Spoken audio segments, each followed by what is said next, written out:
This year marked the 10th anniversary of a terrorist atrocity that changed the world, the coordinated attacks in America that led to the deaths of almost 3,000 people. The effects of 9/11 continue to impact lives a decade on. The Ahmadiyya Muslim Association believes there's been a rise in religious extremism in Europe since 2001. A debate on the issue called Murder in the Name of God was held at the European Parliament in Brussels. This is a message from His Holiness Hazrat Mirza Masroor Ahmed, head of the worldwide Ahmadiyya Muslim community. And he says, "Let me first thank all of you for participating in this debate. It is taking place at a time when both religious extremism and right-wing extremism seems to hold the world to ransom, while the man in the street is too preoccupied with the struggle for existence. Although the trend of civilization is towards unity, and it is claimed that we live in a global village, mankind has never stood so disunited."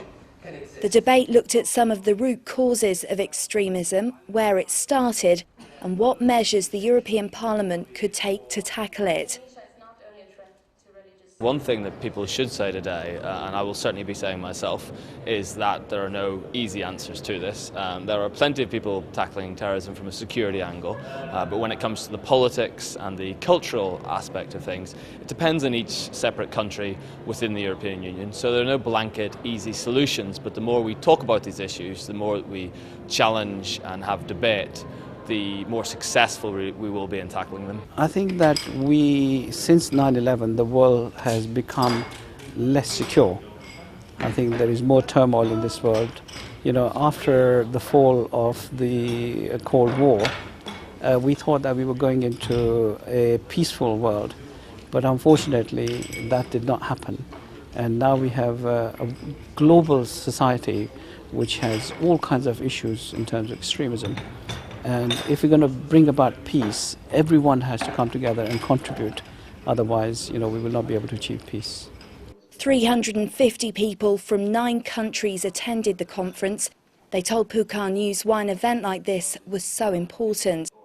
I think it is very important to have the whole community here in the Parliament to show that they exist and that they are under threat. It's a very good event for fostering or continuing to foster communication amongst people across the different faith traditions, which, that's the era we live in. It's very important to do that. The event was very interesting. I think we need more events like this where we discuss issues that are central but aren't raised very often. And this debate very vocally showed that everyone is on the same side, so we should have more debates like these. But an official who represented the Pakistani government wasn't impressed, and he made his feelings clear. These can't vote in Pakistan. It's not based on fact. Any notion that Ahmadiyyas as community have been subject to human rights violation in Pakistan is completely devoid of facts.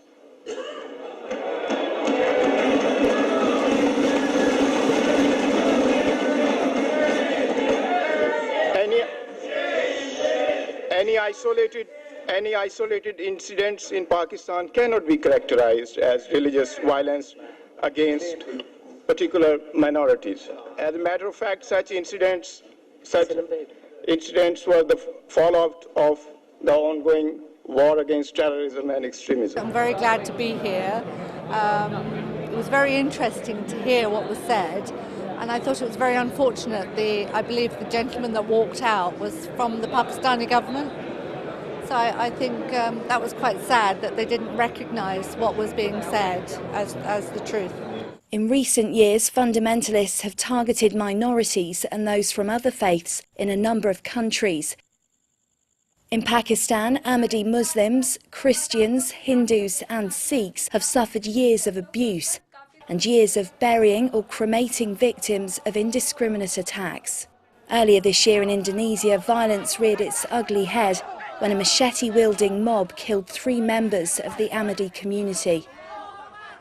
There have been countless incidents too of churches being burnt and people losing their lives, murder in the name of religion. Yet the cruelty is not confined to Asia. The tragic deaths in Norway this year shows that religious ideology is being used by fanatics for their own purposes. Delegates heard that extremism is being imported into Europe at an alarming rate. The government have their own ways of dealing with it. Sometimes I feel that one of the things that we have in the West, which is very valuable, is free speech. And when you have free speech, it means that you have to allow everyone to air their views. And this obviously also gives the extremist element in our society to air their views. And sometimes, if they're not properly regulated, then you can find that they will be spreading discord in society generally. Since 9/11, Al-Qaeda have claimed responsibility for horrific acts around the world. But what influence have they had on other terrorist groups? Certain organisations have mimicked the Al-Qaeda model to a certain extent. I think there's no organisation that really comes into comparison in terms of the global network of Al-Qaeda, and you can talk about Al-Qaeda Central, if you like, associated with Osama bin Laden, but also Al-Qaeda-inspired terrorism around the UK. What has happened is that affiliate organisations such as Al-Shabaab or Al-Qaeda in the Islamic Maghreb, former Algerian Islamic fighting groups, those organisations have become more active, while arguably Al-Qaeda Central looks a little weaker. So what message do the panellists hope to convey? Tolerance, peace, and that we want to basically face down the extremists within our societies, religious extremists, who incite violence and hatred. And I think that the Ahmadi community, who are a model community in terms of integration, work for charity, tolerance, these are the people who need to be promoted. As I will say in my speech, the Sufi tradition of Islam needs to be reinforced, and the Salafists, who are the hardliners who preach violence and hatred, need to be shouted down and need to be isolated. The Ahmadiyya Muslim Association says more needs to be done to prevent the spread of extremism in Europe and across the world. And they believe it's vital that those responsible of religiously motivated violence are brought to justice.